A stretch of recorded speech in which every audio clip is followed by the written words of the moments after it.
Do you maybe just want to be able to eat some cheese without burning through a family pack of toilet paper? If you're dealing with some lactose intolerance type symptoms and you just want to understand what's going on or what kind of steps can I take to improve this situation, well, that's what I'm going to talk about right now. Let's get at it. TC Hale is not a doctor and does not claim to be a doctor or licensed in any type of medical field. Don't be an idiot and use anything heard on the show as medical advice. This information should be used for educational purposes only, and you should contact your doctor for any medical advice. Now get off me. So when we're looking at lactose intolerance, there's actually more than one factor that we really need to look at. This lactose is just what's also known as milk sugar, and this is a type of sugar that's found in a lot of dairy. And it appears that we need to have this lactase enzyme to be able to break down that lactose. And a lot of people believe that at a certain age, a lot of people stop making this enzyme, and once they're not breastfeeding anymore, do they really need that enzyme? And maybe some other people will put links in the description below, some studies that kind of show that maybe there's some bacteria in the gut that have the ability to either create this enzyme or help us break down this lactose in a proper manner. But what we do know is that for some folks, when they consume this lactose, it turns into a situation of, I'm in the bathroom right now, I'll be out in a minute. I don't have a choice, I have to be in here right now. Or other types of cheese nightmare situations, bloating, gas, cramping. There's a lot of discomfort that can come along with consuming this lactose when it's not being processed correctly in the body. So some things that we need to consider is this can really be a factor. And we'll talk about steps that you can take to correct it if that is the problem for you. But for some people, it can be more about food sensitivity issues and maybe some malfunctions that are going on with the digestive process. It's very common for someone not to be making enough stomach acid, and it's very common for someone's bile in this gallbladder to become too thick and sticky to flow correctly.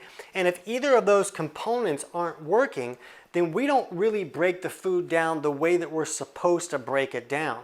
And if food is still having like an identity, then it can get into this intestinal tract through the lining. We see lining issues where we have problems like leaky gut, or maybe there's some type of infection that's like boring a hole in that intestinal tract and allowing these proteins to get through the intestinal tract lining before they're really broken down. And it appears that issues like yeast, mold, fungal issues are the bad guys that seem to be the best at boring those holes through the intestinal lining. But when that food is getting through, then it gets into the system in a way that it's not supposed to be there. It shouldn't still have an identity of, hey, I'm cheese. It should be broken down into vitamins and minerals and amino acids and fats. The body should be digesting that in a way that it really gets broken down so that when it goes into the system, it's just elemental nutrients. It doesn't still have an identity that the body doesn't understand. Yeah, well, we don't know what cheese is. We don't have a use for cheese. This must be an invader. We're going to go to war against this cheese, and it's going to create all of these allergy type reactions or discomforts that can go on.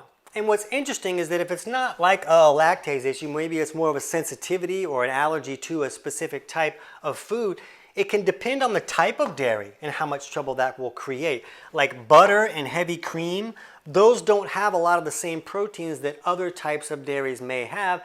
And so people who are lactose intolerant, some of them do okay if they have butter or heavy cream or some of these higher fat dairy items that don't contain as many proteins, or they might not have as much of that lactose in it. So depending on the issue that's creating a problem for them, the type of dairy, they may do okay with some and not so great with others.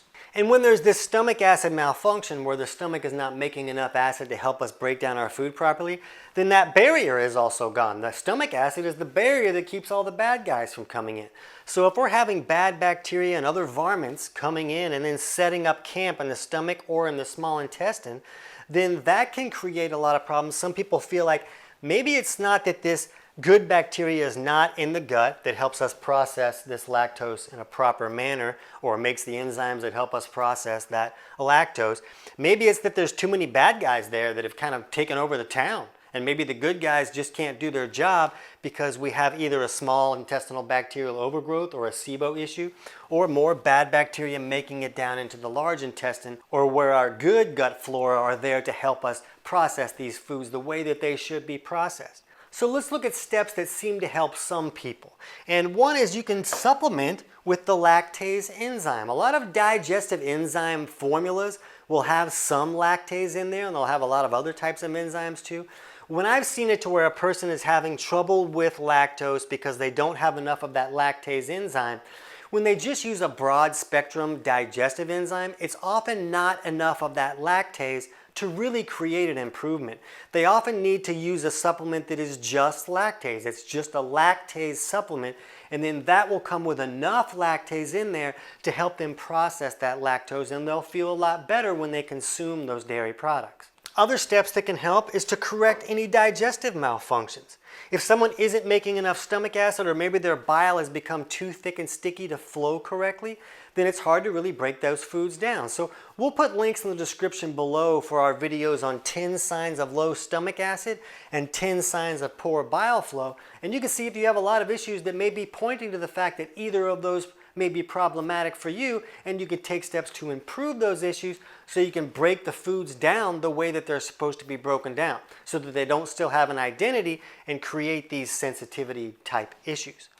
Other steps would be to reduce any overgrowth issues, whether you have like some type of bacterial overgrowth or yeast, mold, or fungal type issues that are taking place maybe in the small intestine or stomach area that's putting bad guys throughout this system. Some of these bad guys seem to have the ability to process some substances in a way that turns them into bad substances. So wiping out any bad guys can be beneficial. And we'll also put some links in the description below for some studies that indicate that using some probiotics has had the ability to turn this situation around for some people.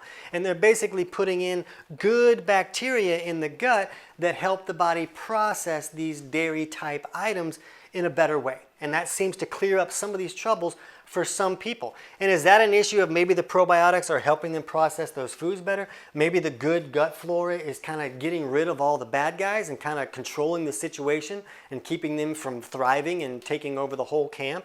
There's a lot of opinions out there of what may be really going on, but you can see there's steps that a person can take to see, do they have the ability to improve this scenario? And if it really is a food sensitivity issue, a person might need to fix those digestive functions and then still avoid that food for a while, maybe another 6 months to a year.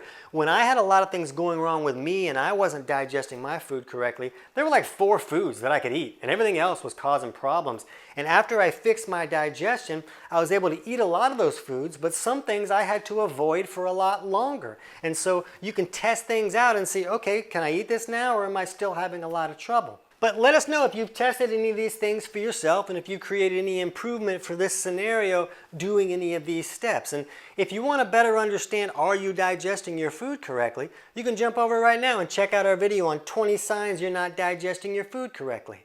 I can't wait to hear about your results.